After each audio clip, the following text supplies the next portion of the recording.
You can't be my maid of honor. Amara Thompson's ears rang as if the words themselves had detonated inside her chest. Her body froze, and for the first time in years, the world seemed to tilt beneath her. Around her, the grand hall glittered with light and laughter, but to Amara, everything blurred into a surreal, almost nightmarish haze. The chandeliers above, so dazzling, so beautiful, mocked her in their brilliance, reflecting the life she thought she shared with Victoria Langford, now revealed to be a fragile illusion. Victoria's lips curved into a polite, rehearsed smile, but her eyes were sharp, cold, and calculating. I just think, it won't look right, she added softly, as though those words could soften the blow. It won't look right. The phrase lodged in Amara's chest like a spike of ice. Not a matter of loyalty, not a matter of friendship, not a matter of love. Just, appearance. Image. Status. Amara's vision narrowed, the polished marble under her feet seemed to tilt, and the laughter around her became distant, muffled, even cruel. She remembered every late-night study session, every heartbreak Victoria had shared, every tear she had wiped from her friends' cheeks. And now, none of it mattered.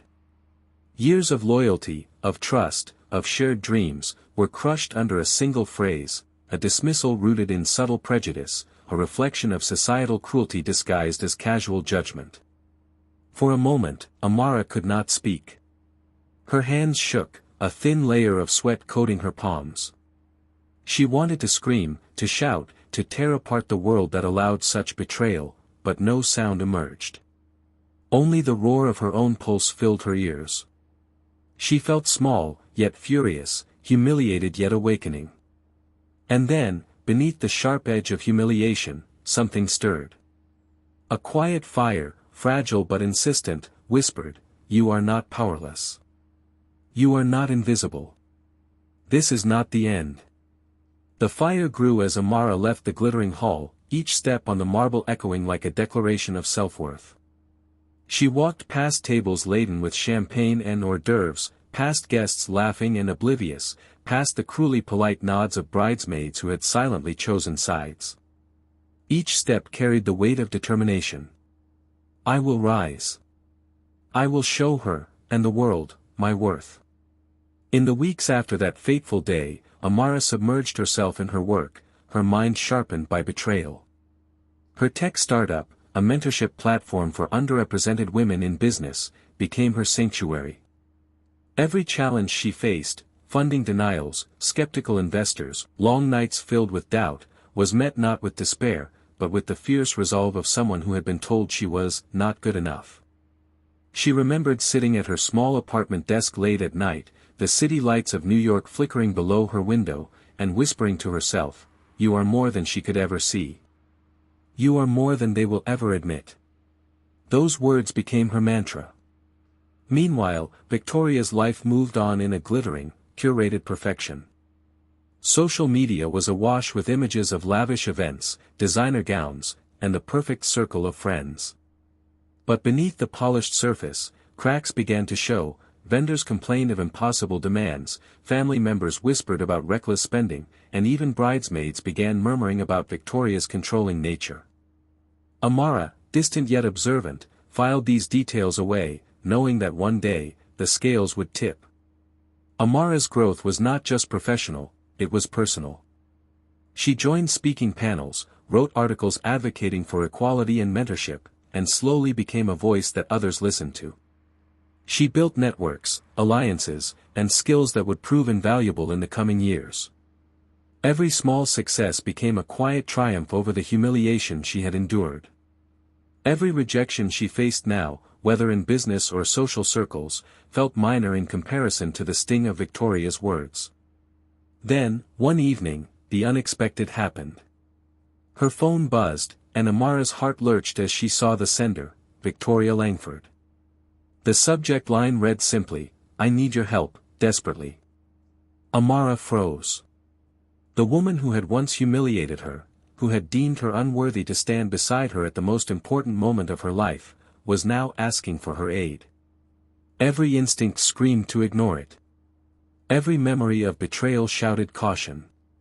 Yet, Curiosity, tempered with quiet strategy, pricked at her mind. She opened the email. Attached was a photo, a disaster scene in Victoria's wedding hall, chaos threatening to ruin months of planning and social reputation.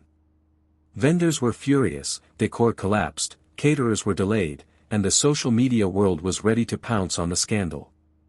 The image seemed almost surreal, a reflection of everything Victoria had once controlled slipping through her fingers.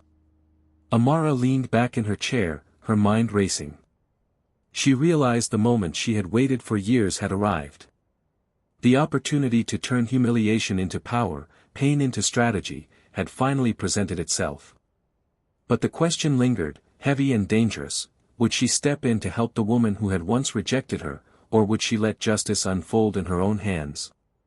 For days, Amara wrestled with her own conscience. Helping Victoria could cement her as a compassionate, morally upright person, but could she trust the same woman who had betrayed her? Could she navigate the treacherous waters of public perception, all while ensuring her own rise was unharmed? Late nights were spent drafting plans, assessing risks, considering contingencies. Amara thought back to the wedding hall, the glittering chandeliers, the guests laughing while she was dismissed. She remembered the sting of every whispered insult, the invisible barriers society placed before her, the weight of prejudice in casual words. And with each memory, her resolve grew. Not just to succeed, but to surpass, to become a force so undeniable that no one could ever belittle her again. The humiliation would fuel her, each slight transformed into a strategy, each past injustice a stepping stone toward triumph. Amara finally decided she would respond, but on her terms. She drafted a message, measured, polite, yet carrying an undercurrent of authority. She would help Victoria, yes, but only in ways that ensured Victoria would never forget the power Amara now held. Every interaction would be a lesson in humility, every decision a mirror reflecting Victoria's past cruelty. As she hit send, a sense of quiet satisfaction washed over her. The tables were beginning to turn, the first move in a game she had been planning, unconsciously, for years. The years of dismissal, the humiliation, the casual prejudice, they had all been shaping her, molding her into someone unstoppable. And yet, Amara knew this was only the beginning. The real reckoning was still to come. The fire that had been ignited the day Victoria denied her place at the wedding was now roaring, ready to engulf the next chapter of their intertwined lives. Days later, Amara received another message from Victoria, this time more desperate, more revealing. The chaos had escalated, vendors threatening lawsuits, social media mocking posts ready to go viral, family tension spiraling out of control. And there, hidden at the bottom of the message, was a line that made Amara's heart skip: "I don't know what I would do without you, Amara. You're my only hope." Amara leaned back, eyes narrowing, the fire within her burning hotter than ever. The question now was no longer whether she would act, it was how she would act. Every choice carried consequences. Every decision would shape not just Victoria's fate, but her own ultimate triumph. And as she stared at the screen, the camera could almost hear her silent vow: "The world will finally see what I am worth." The glow of Amara Thompson's laptop illuminated her face in the dim apartment, casting sharp shadows along the lines of determination etched into her skin. Outside, New York's skyline glittered like a million stars, indifferent to the storm brewing inside one of its high-rise apartments. Amara's fingers hovered over the keyboard as she stared at the latest email from Victoria Langford. It was worse than the last one. The chaos that had begun as a minor catastrophe in the wedding hall had grown into a full-blown disaster. Vendors were threatening legal action. The press, hungry for scandal, had caught wind of the mishaps. Social media posts mocking the opulence gone wrong were circulating faster than Victoria could suppress them. And in the center of it all was the same woman who had, not long ago, humiliated Amara in front of dozens of onlookers, calling her unfit to be maid of honor. Amara's chest rose and fell steadily. She felt the heat of her own resolve, a burning in her veins she had not known before. This was no longer just about pride, this was about justice, fairness, and finally leveling the scales. She had waited years for this moment. Amara didn't rush. She never had. She had learned that power was built in quiet increments, in observation, in patience.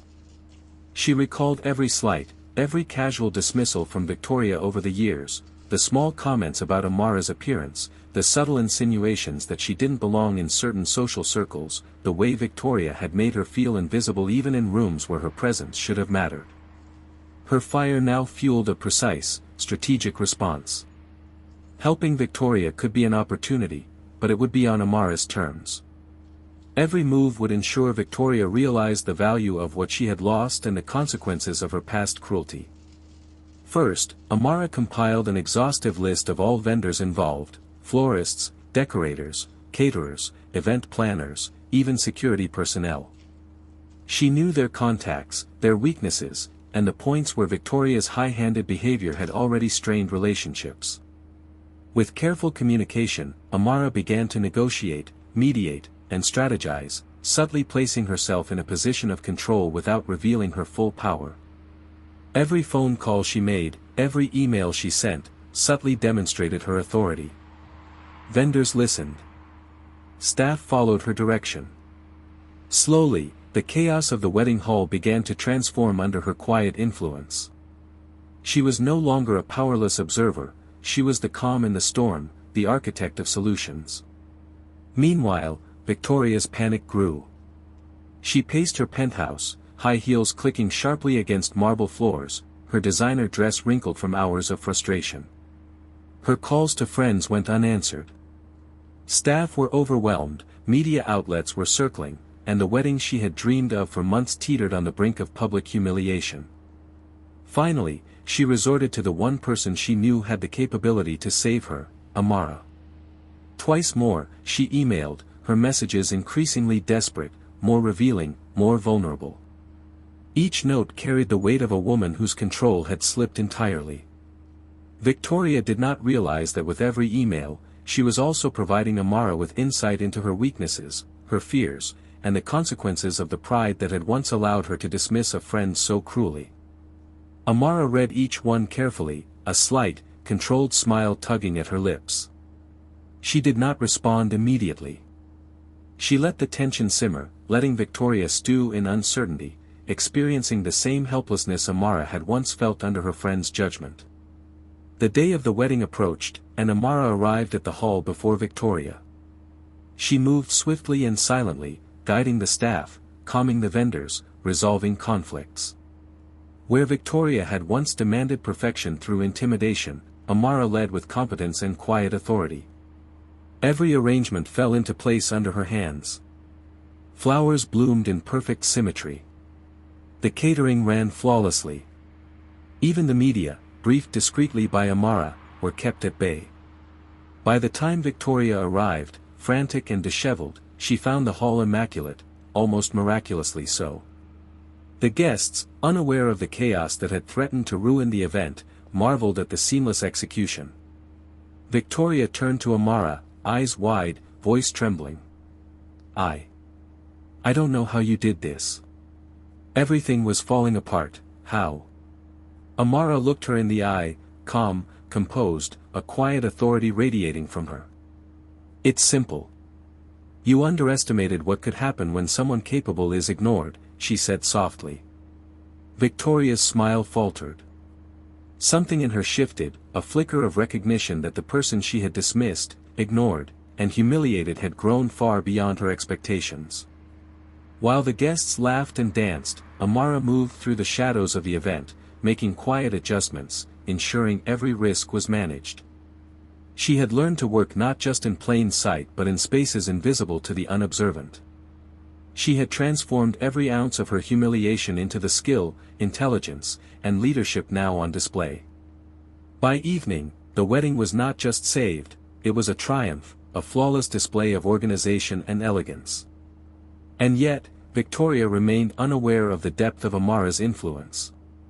She saw only the outcome, not the meticulous orchestration behind it.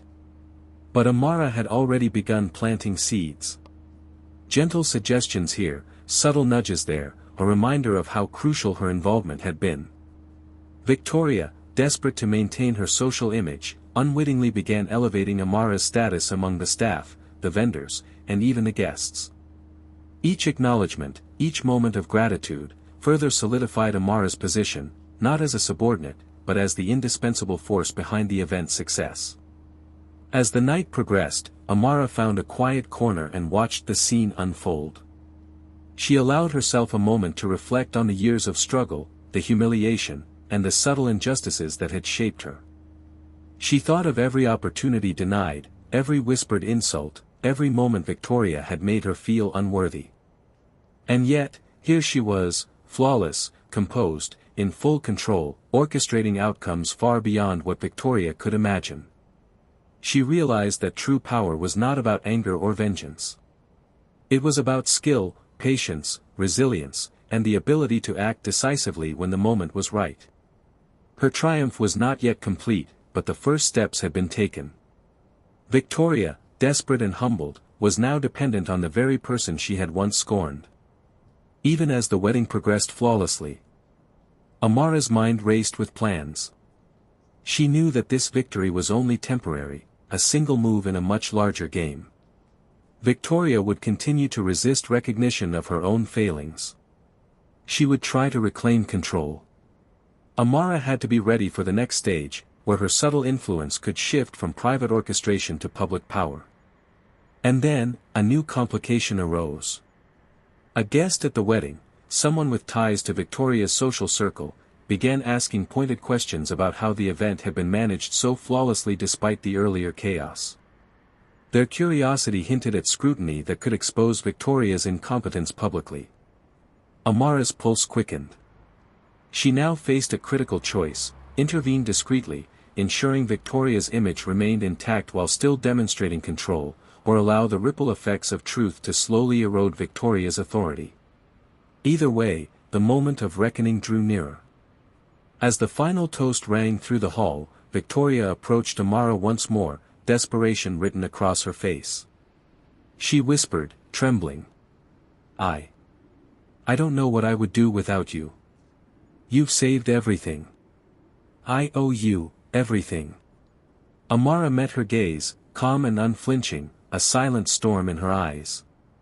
She knew that the ultimate choice, the moment where she could reclaim years of humiliation and assert her full power, was fast approaching. But Victoria had no idea what Amara was planning, no idea of the reckoning that awaited. And as Amara stepped back into the shadows, letting Victoria bask in her temporary triumph, the question burned like fire in her chest. How far would Victoria fall before the world finally saw who was truly in control? The night had ended, but the ripples of Amara Thompson's quiet orchestration stretched far beyond the glittering ballroom. In the days that followed, whispers of the wedding's miraculous recovery began to circulate, vendors marveled at her professionalism, guests gossiped about her composure, and even members of Victoria's social circle started to question who had truly made the night a success. Victoria Langford, once the queen of this carefully curated world, was slowly losing her grip. Each compliment Amara received was a dagger, reminding Victoria that the woman she had humiliated was now the indispensable force behind what everyone believed was her flawless event. Victoria's panic was palpable. She spent sleepless nights checking emails, calling friends, and trying desperately to control every narrative, every perception. But Amara, calm and precise, watched from the shadows. She had learned long ago that patience, strategy, and timing were far more powerful than rash action. Every step she took, every intervention she orchestrated, was deliberate, a chess master preparing for checkmate. It began subtly. At a post-wedding brunch, a guest remarked on the flawless execution of the event. "I can't believe how perfect everything was. Who managed all the chaos?" Victoria, flustered, stammered. "Oh, well, it was mostly my team." She glanced at Amara, whose serene smile barely hinted at the influence she had wielded. Victoria's discomfort was palpable. She realized that her friend's calm efficiency had outshone her own frantic attempts to control the day. Amara's heart remained steady, but inside, she felt a thrill. For the first time, the invisible scales of power were beginning to tilt. Every glance, every whispered acknowledgement, every subtle nod of respect from vendors and guests was a reminder, she was no longer powerless. Victoria's panic grew as the ripple effects of the wedding continued. Social media influencers began praising the mysterious force behind the flawless event, speculating about the unknown mastermind. Vendors called repeatedly, asking for Amara's guidance on future events, unaware of her prior exclusion. The very world that Victoria had controlled with curated perfection was now subtly acknowledging Amara's prowess. Victoria's attempts to regain control were frantic and chaotic. She demanded explanations, tried to reclaim credit, and even attempted to publicly showcase her role in the event. But the more she tried, the more obvious it became that she had relied entirely on Amara's skill and composure. Each failed attempt at reclaiming dominance only heightened Amara's quiet satisfaction. Despite the satisfaction building within her, Amara paused. She knew the power she wielded was immense, but she also understood that true triumph was not about destruction. Revenge, she realized, was a hollow victory if it left bitterness in her own heart. The goal was justice, fairness, and transformation, not humiliation for its own sake. She reflected on the countless times she had been overlooked, underestimated, and dismissed. She had lived in a world that had taught her that her worth was conditional, that society's approval was a measure of value, and that color and status could dictate opportunity. And yet, here she was, rising above every injustice, every slight, every insult. Her resolve solidified, she would ensure Victoria faced the consequences of her arrogance and prejudice, but she would do it with integrity. Every step would teach a lesson, not just for Victoria, but for everyone watching, the quiet, marginalized, and underestimated voices that needed proof that strength, patience, and perseverance could prevail. Amara's moment arrived at the next high-profile social gala. The same event that Victoria had planned to showcase her power and influence was now an arena for Amara's subtle demonstration of competence and authority. As the evening unfolded, technical difficulties arose, lighting glitches, last-minute catering changes, and seating mishaps. The room was tense, Victoria's panic was almost tangible. But Amara moved with quiet precision. She resolved issues with calm authority, directed staff with clear, confident instruction, and ensured the event proceeded flawlessly. Guests, unaware of the chaos that had almost derailed the gala, were impressed. Victoria, on the other hand, was forced to witness the transformation of perception in real time. Whispers spread, who was this woman orchestrating perfection behind the scenes? Recognition, subtle but undeniable, began to shift toward Amara. Unable to bear it any longer, Victoria cornered Amara in a quiet corner of the gala. Her voice was tight, her composure fraying. "Amara, what are you doing? Everyone is praising you. This was supposed to be my moment." Amara met her gaze, calm and unwavering. "This is your moment," she said softly, yet firmly. "I just ensured it happened without catastrophe." Victoria's eyes narrowed. You made me look bad. You're trying to take everything from me." Amara's smile was faint, deliberate. "I didn't make you look bad. I showed what happens when someone underestimates others. You had your chance to value loyalty, respect, and integrity. You chose differently." Victoria's frustration boiled, but she had no ground to stand on. The crowd's quiet admiration for Amara was a silent indictment. And in that moment, Victoria understood, the person she had once dismissed had become indispensable, visible, and undeniably powerful. Amara didn't gloat. She didn't need to. Her influence was now woven into the fabric of events, networks, and perceptions. Vendors spoke her name with respect. Guests noted her composure. Even social media buzzed subtly, praising the mysterious mastermind behind flawless events. Victoria, meanwhile, faced a slow unraveling. Each desperate attempt to reclaim control only highlighted her dependency on Amara's skills. The very arrogance that had allowed her to dismiss her friend now became the instrument of her own humiliation, quiet, public, and impossible to deny. As the gala ended and Amara departed, she reflected on the journey. Every slight, every rejection, every whispered dismissal had been transformed into strategy, patience, and skill. She realized that true power was not about vengeance, it was about mastery over circumstance, over perception, and over self. Her victory was both personal and symbolic. She had risen above societal prejudice, reclaimed her dignity, and demonstrated that competence, integrity, and perseverance could never be denied. Days later, Victoria, desperate and humiliated, sent Amara a final, pleading message. "Please. I'm begging you. You're the only one who can save me now. Don't let me lose everything. I have nowhere else to turn." Amara read the email, her mind alive with possibilities. She had the power to grant salvation, or to orchestrate the ultimate reckoning.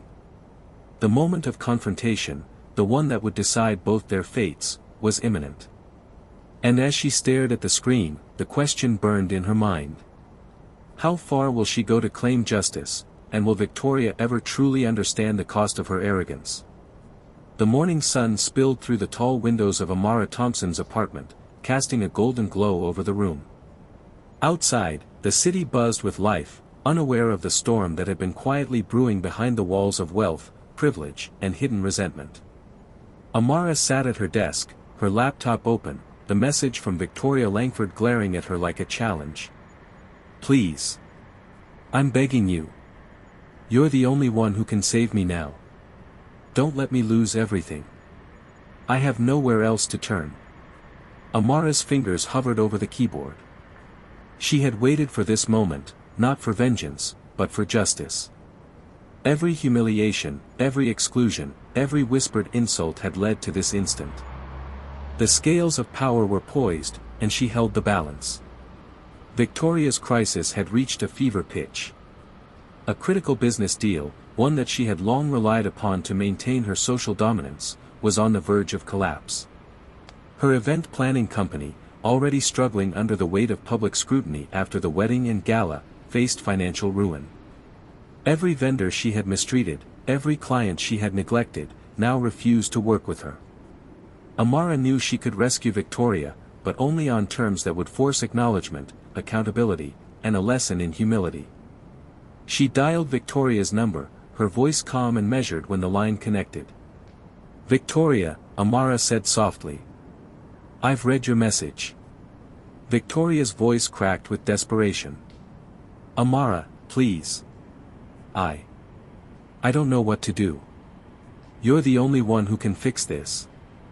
Amara leaned back, letting the silence stretch just long enough to make the gravity of the situation sink in. "I can help," she said, "but first, we need to be honest about what has happened between us. You need to acknowledge the choices you made, the way you treated me, dismissed me, and humiliated me in front of everyone." Victoria swallowed hard.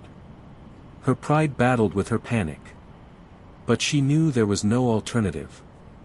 "You're right," she admitted, her voice barely above a whisper. I treated you badly. I let my ego, my prejudices, control me. I was wrong." Amara's eyes softened. Acknowledgement is the first step. True redemption requires action, not just words. Amara proposed a plan that would save Victoria's business, but only if Victoria committed to correcting her past mistakes. Vendors who had been wronged would be compensated, clients would be personally contacted, and Amara would oversee the operations to ensure flawless execution. Victoria agreed, humbled, and under Amara's meticulous guidance, the company slowly regained its footing. But something remarkable happened, the public perception began to shift. People noticed the transformation, not just in the business, but in Victoria herself. Amara did not revel in Victoria's past failings. Instead, she used her influence to guide her former oppressor toward accountability, demonstrating that true power lies in lifting others up while holding them responsible for their actions. The day came when Victoria and Amara stood together at another major event, a showcase that would determine the company's future. The venue was filled with investors, clients, and the city's elite, all expecting perfection. Victoria was nervous, but Amara's calm presence grounded her. Behind the scenes, Amara orchestrated every detail, anticipating challenges and resolving them with quiet mastery. Victoria watched, humbled, as the woman she had once dismissed managed chaos with effortless skill. At the end of the night, when applause thundered through the hall, Victoria turned to Amara with tears in her eyes. I don't know how to thank you. I was blind. I let my ego, my fear, my prejudice guide me. You've taught me more than I could have imagined." Amara smiled, placing a gentle hand on her former rival's shoulder. "Redemption isn't about thanks, Victoria. It's about change. You've been given a second chance, use it wisely. Learn to value those you once overlooked, and build something meaningful." Amara had achieved what she had long sought, not revenge, but justice.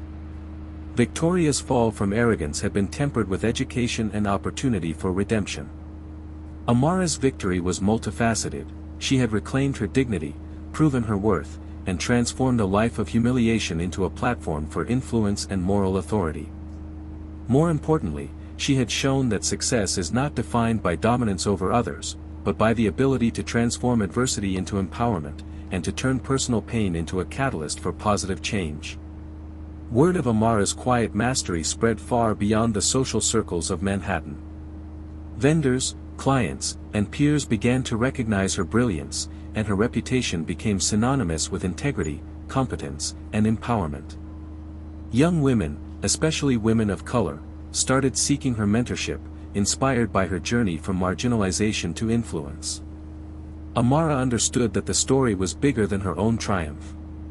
It was about giving hope to those who had been silenced, underestimated, or dismissed. It was about proving that societal prejudice, arrogance, and injustice could be overcome through perseverance, intelligence, and moral courage. As Amara looked out at the city skyline, she reflected on the journey that had brought her here.